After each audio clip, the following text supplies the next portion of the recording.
Hi, I'm Hannah Durden and you're listening to the Outdoors Group podcast. This podcast is a call to arms to get children and young people outside again. It's your one-stop shop for all things outdoor, child, young person and education related.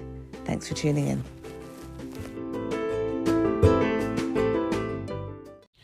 Today I'm absolutely delighted to be joined by Carol from the Husbandry School in Devon. The Husbandry School is a traditional farm that practices ecologically sound land management techniques and offers a therapeutic education programme and adult education and workshops, as well as providing food for local families and chefs. Thanks for joining me today, Carol. Pleasure. So I think the best place to start is by asking about the history of the Husbandry School. So how and when did it start, and can you tell us a bit about your journey to where we are now? I can. So the Husbandry School, we started in 2007 when myself and Jonty, husband, we acquired a freehold on this 9 acres that we're sat on now. And very quickly after that happened, the other 40 odd acres around 3 sides of us came up for farm tenancy. Oh, amazing.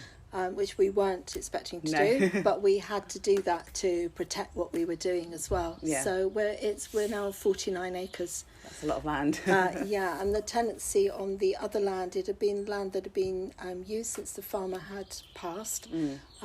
It had been used by different farmers and tenanted out. So basically they had been using, but there wasn't a farmer to invest in the infrastructure and the structures of that. So we've spent a long time renovating.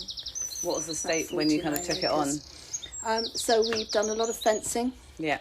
We've done then a lot of restoring of the Devon hedge banks and planting of thousands of trees. So one of Jonty's big passions is, as we say, hedges and edges, which is about keeping the water on the hills. We're a very, very steep hill, as you know. We're sat on top now with far-reaching views, but we are on top of a hill. So, and we're on spring water. Yeah. There are springs all over the hill, but that water is runoff. Yeah. So we are restoring all the Devon hedge banks and ditches and then planting on top to slow the progress of the water and also to keep it within the land at the top. It's a really big passion of Jonty's. Oh, amazing. It's the restoring of the hedge banks. Yeah. So and moving things from where you don't want them to where you do want them. Yes. So you want water, but you don't want it in the wrong places. In the muddy gateways, and you want rock and you want shillet and you want clay and you want sandy soil, but you don't want it in the wrong places on the wrong mixtures. So a lot of just really looking carefully and then moving those resources to where they are best utilised to look after the land. Okay. And so when you started, was it just the kind of the farming element? When did you kind of bring in the education elements as well? Or was that from the beginning? Pretty much from the beginning. The 9 acres that we bought as well was just fields. Yeah. So there was no infrastructure, no electricity, no water, no tracks, no buildings, no fences, no nothing. Yeah. So it was literally grass fields, and that was part of us sitting there then in the middle of it and going, right, okay, where do we start? Yes. And we start with spending time with it to inform us. So it wasn't like making a big plan on a piece of paper and then implementing that. Yeah. It's very much from the other end. So Jonty had come out of farming. He had a dairy farm as well before. And we'd come out of farming in 2000. And we started this in 2007. Yeah. I'd come out of community development. Okay. And running tutor workshops as well at the farm. So if you like, the school had started before we were here. Already had those origins, So pretty much from the beginning, we started with that, and we started with having courses for adults before we had the infrastructure in that we have now. Okay. And we also started having our special needs students, because that's my background. My background is in special needs and autism. So we started having students with us on pilot projects and here from the work that we'd done previously. So it kind of all grew together. Yeah, and I guess that means that they were able to be informed, or kind of part of the process of developing the land if they were there from the beginning. They've been absolutely integral to doing that. That is what has informed everything as we go along. Because when Jonty, after we had the farm, he realised when the farmer he had worked with in East Devon at the beginning, when he had died, he wanted to research his life and to honour that. Yeah. So spent some time researching and writing the history of that. Oh, amazing. And we suddenly realised that actually he had had an apprenticeship in something called husbandry. Yeah. Which in Devon is a 14-year apprenticeship. Oh, okay. Of the wealthy landowners would take on the poor of the parish, and they would then, after 14 years of being this enormous raft of knowledge, they'd be sent out into the world with 2 sets of clothing, a posh one and a work one, and all that knowledge to start on their own. And we thought, well, we really need to put our money where our mouth is and prove this works. Yeah. So that was our quest to find a field. A field. And then he came up with a few more fields. And we came up with a few more fields. Because husbandry is, whether that's useful now, husbandry means to take care of the boundaries of what you're responsible for. Okay. And everything within it. Oh, okay. I was literally just going to say, I was going to jump forward a question, because I'd love to know a bit more about the principles of husbandry, because I kind of vaguely have an understanding of it, but not much, and I'm sure lots of people listening would love to know a bit more about what kind of husbandry means. So obviously, So in modern terms now, it's often just used for husbandry of animals. Okay. That's where we commonly know. Yeah. And we really wanted to get the whole meaning of husbandry back out there. Yeah. In some ways, it would have been easier to have called it something else, like organic something. But we really I think it's really important that word husbandry is taken back and we take ownership of it to be used for what it should be. Yeah. So it means taking care of everything you're responsible for. Yeah. So we apply that to this hill and a piece of land, and it means taking care of the land, of the ecology, of all the nature. It means taking care of community. It means taking care of people. Yeah. It means taking care of resources. Yeah. And it means taking really good care on communication and sharing that knowledge and passing it on. Passing it on. So it's not about, we're not about to start, wearing sackcloth and ashes and going back. It's about taking all those skills of husbandry and applying it to all the challenges that we face today. Yeah. With climate change, with resources, with everything. So it's about making it practical for now. So you can apply husbandry also to yourself. Okay. You take care of everything you're responsible for. Yeah. Which means everything you touch. Everything you touch, And also yourself. Yeah. Which quite often in our busy world, we need to take care of the whole of us. Yeah. Not just our work world or our rest world, but our whole self being. Yeah. And you can apply that to a community. Yeah. You can apply that definitely to a community of school and people that become like a family. A family, yeah. Together, and that's very much what it is. And we try and do that with the community as well. Yeah. So we are only custodians of a piece of land. Yeah. We're just here for as long as we are. And our aim is to try and make this is here for everybody. People come for many different reasons. Yes. And they find you. And we are here to share that. Yeah. To share that out. Amazing. As much as we can. It's there are compromises always. Yeah. Always with that. Yeah. Well, we live in a modern world, don't we? So things are not as simple as they might have been 50 simple. Or 100 years ago. So that's basically where that word husbandry comes from. And you said about traditionally there would have been like a 14-year apprenticeship. What would that wouldn't have just been the animals, that would have been the whole thing. It would have been the whole thing. Yeah. I mean, that's where the word husband comes from as well. So, which we jokingly say when we say you're the husbandry school, it's like, no, I don't train husbands. But also, I hadn't even thought of that. It's that word. It's that taking care of everything that you're responsible for. That's where that word husband comes, and a husbandman is to take care of. Yes. And they didn't have the apprenticeship so much in Wiffery, but they did have housewife. Yes. That's where that comes from, which is house, land. Ah. Yeah. So it's earth urger. Yeah. Earth urger. A husbandman is an earth urger. That's a lovely phrase. It is a lovely phrase, isn't it? And it's good to remind yourself of that phrase because, basically we're in the business of taking care of the land, of the earth under our feet that takes care of us, which is our responsibility with it, not just doing humans. Things to it. Yeah. So very much the whole plan has grown with us. Yeah. It's not like imposing a plan on a piece of land. You need to know what that land's doing and where the water goes, and you need to sit with it for a while to know that. And we've made loads of mistakes. But then you learn through those mistakes. You learn the most from those mistakes as well. Yeah. So if husbandry means to take care of everything that you're responsible for, so what what are the different kind of strands that you guys do here? Like just a kind of a brief overview. We've kind of mentioned it a little bit, but as well as the land, like so you've got quite a lot. So there are many strands. Yes. We say it's a bit like braiding. Yes. Together. So on the land we run a veg bot scheme and a meat bot scheme that goes out locally to individual people as well. And we also provide produce for chefs and restaurants and events chefs as well, like wedding chefs. Okay, yes. Yeah. So we grow lots of unusual things. We grow lots of edible flowers and we grow lots of South American crops, which actually for our altitude, because we're quite high, so it works quite well. Our climate is perfect for that. The oca are my children's favourite. They love it. Whenever we get oca, they're like, Yeah, they're an ideal example. Is an oca de Peru, which means that they fix nitrogen. The slugs won't go anywhere near them. The leaves are there for salads and have a lemony flavour. The tubers are there as a lemon flavoured, like new potato almost. And they're high in vitamin C, and there isn't anything in England really that you can get vitamin C in the autumn through the winter, which is when they crop.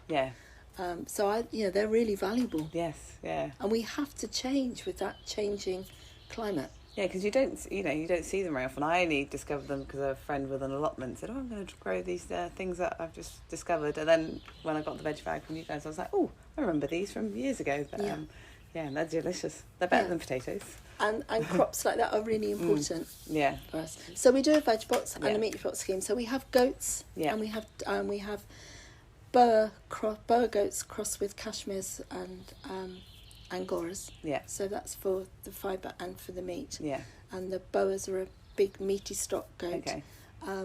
And we also try and close the circle all the time and use the whole animal. So our skins are tanned. So the skins are tanned, and we keep the horns and have those and utilise those as well. So we try and use the whole animal. So we have a herd of those out on the hill. We have North of England mules. Sheep. That have just lambed, and the goats are just kidded. So there's past the lambs. Lots They're of very cute. They are very cute. They're a lot of work and very cute. And we have Tamworth pigs. As well. And then chickens. So that's our livestock on the farm. As well. And they all have a job to do. The pigs go in after the vegetables. They turn over the ground. They fertilise it. We go along behind and replant. The goats clear all the hedges of all the brambles for us so we can lay the hedges. If you move them at the right time, they don't eat the trees. So it's a bit like that symbiotic partnership of working with the animals, not against. So it's like trying always to do 3 jobs in one. That's what husbandry's about. We used to joke about farmers leaning on a gate and spending time leaning over. That's really important time just to look and see and think about next move. And like if you're going to dig a ditch somewhere, it's like, well, don't just pile up the soil. Where are you going to put it? Where do you need that soil to be? Can you do 3 jobs in one? Something else, because husbandry is low input of certainly money. And low input of energy. So that's what we're trying to do all the time is to think about that, because it's no good having high energy systems where you have to plough lots of energy and money into something. That is not sustainable. It's not sustainable for somebody to do that. So we need to try and pare it down to using those energies and reserving them so it becomes more sustainable. That makes sense? Yes, it does make perfect sense. So I've gone off track there a bit. No, I love it. Veg box, meat boxes. We also run courses for adults in rural skills and basket making and art courses and spoon carving, all the sort of skills as well. They happen at weekends and holidays. We also run our Re-Engage, Re-Inspire school. So that is term time. Monday to Friday, and it's a school for children with complex special needs, mostly high-level autism and anxiety is what we special in, and trauma. And the important thing for us is our quiet so nature. Quiet up here, and the buildings are designed specifically for that in mind, to take away that anxiety. If I can explain that, every room has at least 2 doors in and out. So you're never in a situation where you're trapped in. They all have vistas and views out, and they all connect, but have their own piece of outside and inside. Yeah. You can connect with the next space, but you can also feel that you are separate. Yeah. And every room moves through the hub, and the hub is the kitchen in the middle, because food is a winner. Yes. Every time. Well, it just brings people together, doesn't it? Yeah. So that school runs during term time, and then we have a volunteer program. Okay. So people also who can't afford to... Is that like the woofers thing, or a bit different? No, we run a once a month for new people who haven't volunteered before. It means they can come, they can learn that knowledge, and in exchange for a bit of, physical input as well. Yeah. And people who can't afford to do the courses, it's our way of being able to, if you like, subsidise that by saying, well, you can come and you can learn all that alongside putting some energy back in. Yeah. And then other volunteers, once they know and they're here, will then come on other days through the week as well, that fits in with what they're looking for and their needs. So presumably that's a range of different things they volunteer with. It is. Yeah. So some of them might be very interested in the vegetable growing, some might be within the flowers and cup gardens and the edible herbs and edible flowers. Yeah. Some might be on the craft side or the planting of trees. So it's, whatever their interests are and what they're coming for. Because people are often coming because they need to be in this environment space, too. How many volunteers do you have at a time? Well, today we had 5 on site. Now that's unusual. So on our monthly ones, we'll have anything from like 3 to maybe 10 volunteers come. We would love more. That's what we need. That's what it works on, is people exchanging energy as well. So that's the other strand. Yeah. Oh, amazing. I think that's everything. Yeah, no, I was literally, that's what I was just doing in my head. I was like, I think from my research and knowing you guys, that's everything. I'd like to go back to the school. So what does the school look like? So obviously you told me a bit about who you work with, but kind of what exactly happens? What does their days look like? Because I'm guessing it's a mix of indoor and outdoor. It is. I mean, we're not people say, oh, are you a forest school? No, we're not a forest school. No. We are here to build that resilience in terms of that anxiety and that trauma, and re-engage them with education, basically. Yeah. So the resilience must come from within them. So our students range from Rising 5 to 19. Okay. So quite a wide age range. A wide age range. They will be with us as part of their provision, if you like, over that week. So we're not a non-role school. No. So our students come to us for 1, 2, 3 days a week, depending on need. Our day runs from 9:30 till 3. Yeah. So it's a full school day, as it were. Yeah. And within that, they will have 3 different sessions, each one an hour and a half. Okay. And each one of those will be with a different mentor. They were all on a one-to-one program. Yeah. But we believe in building that resilience within the young person and not within an external adult. Yeah. So they don't have a one-to-one mentor, which is welded to them. Yeah. They will move from one mentor to another for their specialism. So they may be doing food, nutrition and cooking in the kitchen with one mentor. Then they may be out doing some animal care with another. They may then be in doing maths with another. Yeah. So they have lots of outdoor activities on offer. Yeah. From animal care through to the horticulture and the food and the land and the trees and looking after the land. Yeah. And we have a lot of craft as well. Okay. So they would be doing wood carving. We've been doing lasering at the moment, so they've been cool. Like lasering woods, to decorate. And laser cutting. Oh, amazing. They'll be doing felt making, textiles, right the range through clay, through oil painting, cyanotype anything printing, you can think of. Anything. So I love cyanotype. Yeah, a whole range of the arts and crafts. And then we do full curriculum support as well. Oh, okay, so you do some maths and English and things as well, Full curriculum support, so we will be doing, maths, English, science, history, geography. Yeah. We've got Tudors and the Amazon at the moment. Depending on each programme is built for each individual young person, their needs. And we work very closely with their one-to-one tutors as well. They might be having the rest of the week to build that programme.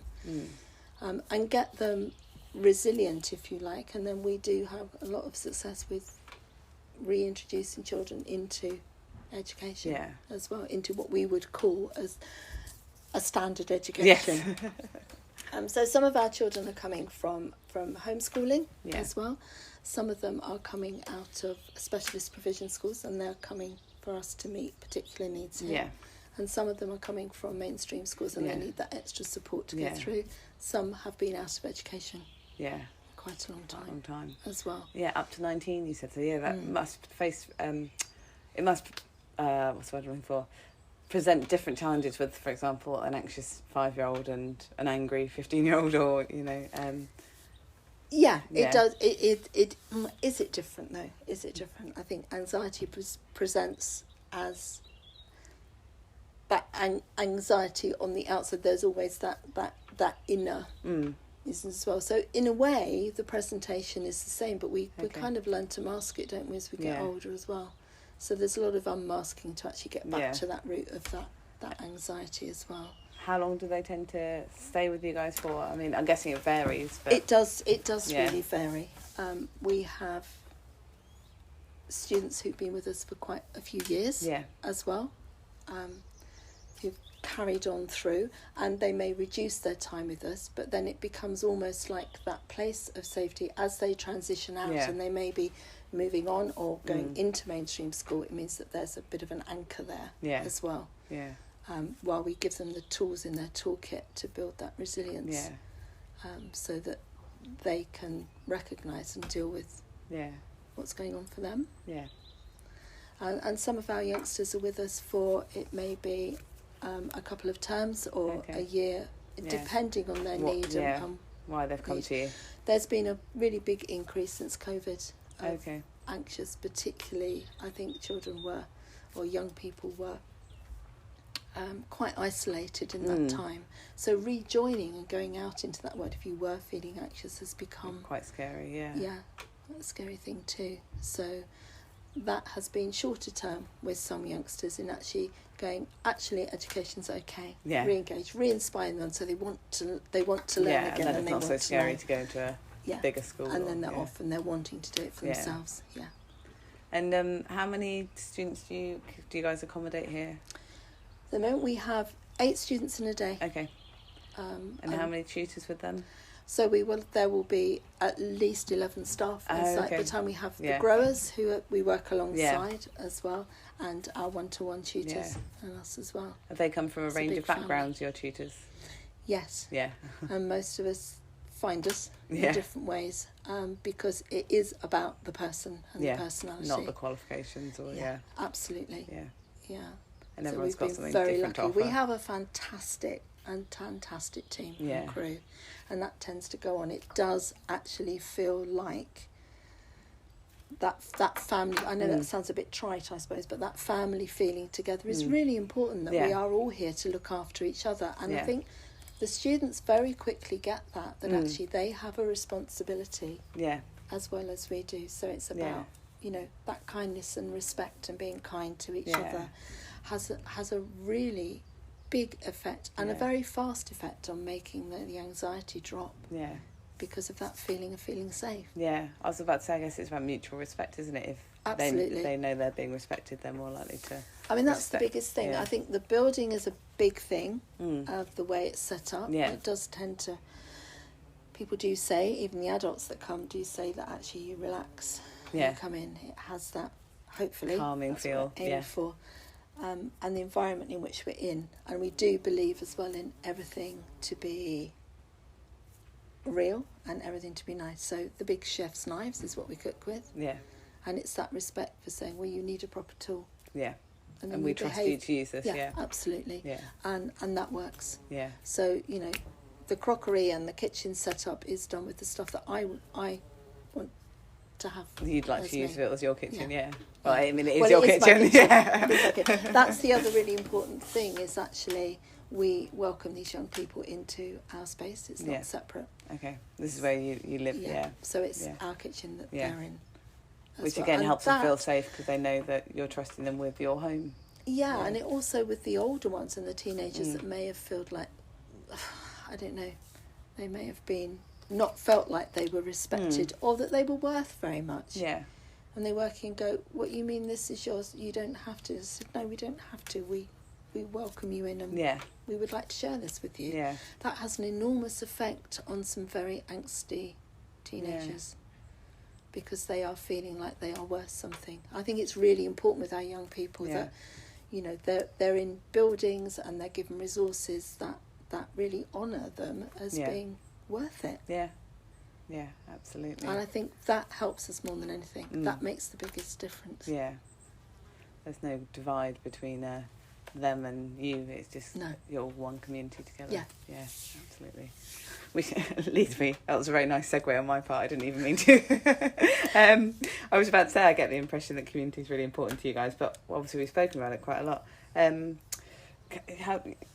guessing it's more that it just underpins everything you do, like the value of community. Like, what does it kind of mean to you?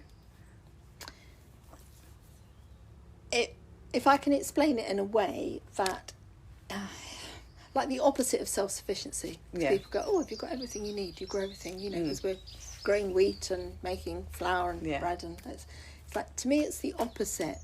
It's like, if you have self-sufficiency, it's like putting up a concrete wall around a piece of land or a garden and going, I'm all right, thank you, I've got everything in here I need, and there's no coming in and out, but it's a solid barrier. Whereas if you have a Devon bank and a hedge on top, you've got permeation of wildlife and resources and everything going through that fence, and that to me is what community is. It's about, we must go out and people must come in, and we must share those resources and skills, and for me that's what community is. It's not by saying, well, we're all right in this village here, thank you, because we've set up everything, but no, we need to be having that not a solid barrier between communities, but that free flow of trade, free flow of ideas, free flow of energy between different communities. Amazing. Yeah, no, I love that. And it's, you were saying earlier about the volunteers being a way to kind of make the land accessible to people that might not be able to afford to do the courses and things. So I guess that's all part of it, isn't it, to be able to support people to be able to come and join in whatever way they can. It is. I mean, we don't have any funding from outside, so what we try and do is when we have our family once a month, we have a family day, and we try and get that down to right the bottom limit we can for money, which is tricky to do that, but it's a way of trying to get people, families, access to here. And if they can't do it that way, then actually coming on a day when they can come, volunteer, put some energy in, actually allows that to happen. We'd love to be in a position where we could just throw the doors open and do that, but we live in a world where that's not the case. Bills to pay and constraints and things. So no external funding. It all comes from like the courses and the. It comes from the courses. It comes from the education facility. Which is that was paid for by the education authority. Is it for the school? By the schools in which they're coming from. I mean, that was really important to us when we set up. It could have been like we could have had, you know, a funding to lottery and something, but to us that's good. Well, that's not proving anything, because all the time that funding's not there, it means that it's going to go, and that happens so often. Projects start, they come up, and then the funding goes, and then suddenly they're not there. And also, it wasn't proving that people could do it. So it was important to us to do a good application, and someone's giving you some money, but but it didn't mean that you're trying to build a model that's sustainable and replicable by people to do that, because that's what we'd love. I'd really like the education authorities to do me out of a job. I'd like them to make me redundant by building that in every school. So every school has a hub in which they can support those students through tricky times. Without them having to leave their community, because quite often then children are out of school because they can't meet need, and it means that they are taken away from their peer group and their, what we call their tribe, and makes them feel even more isolated.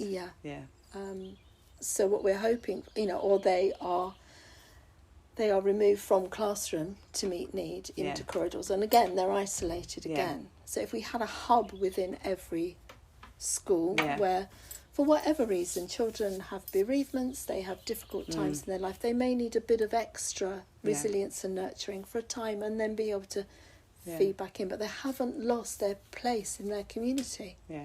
Because schools are there for the whole community. Yes, They're not there for children. No. They're there as a community hub. Yeah. So I'm hoping I'll be done out of a job. Have you had visits from other people that want to set up similar to have a look at what you're doing? We have a lot, and from other countries too. Oh, amazing. We are, we hope we have set it up so it will be replicable by people, and that's what we want. We're not holding on to anything. I was just about to say, I love that, because again, it's that kind of, that, as you said, that kind of community permeation of ideas, to be able to share your kind of best practice and what's worked for you and what's not, and things like that. More importantly, what hasn't, because that's where the real learning is, where it hasn't.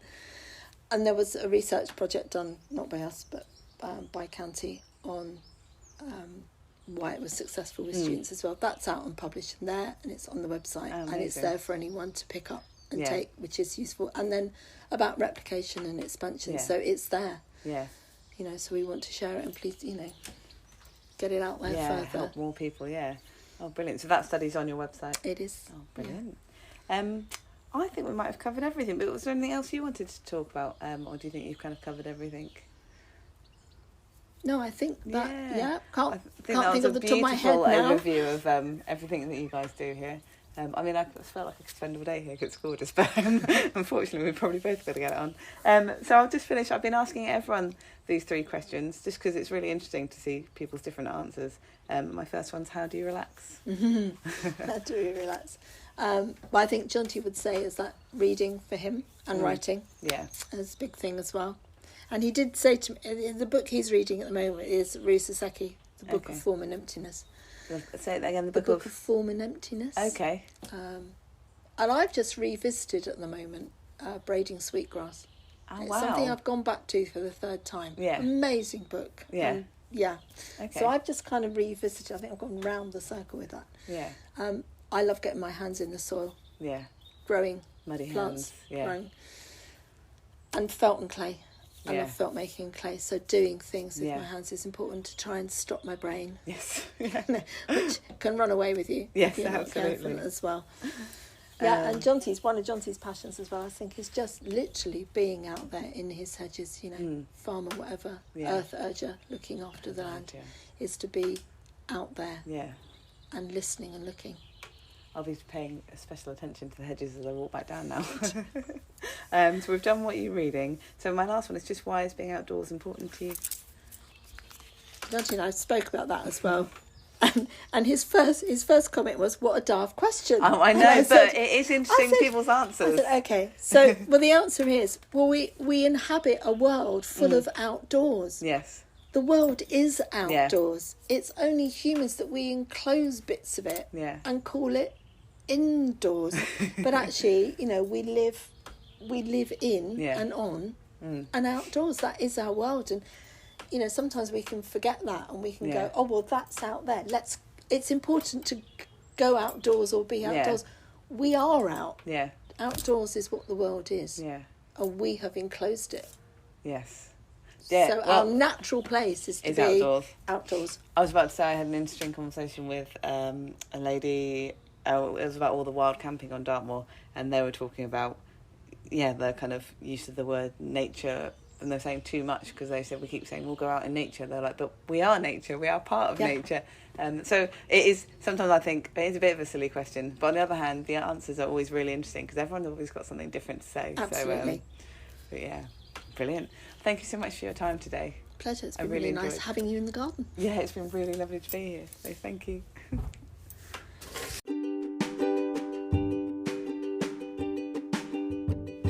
Another big thank you to Carol from the Husbandry School for joining us to talk about what they do on their hill and about the principles of husbandry and community.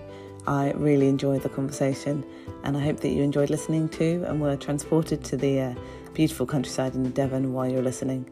If you like the podcast episode, as always, if you could subscribe, rate the podcast, like it, share it with your friends so more people could find us, that'd be great. And we'll be back in 2 weeks with another episode. And until then, thanks for listening.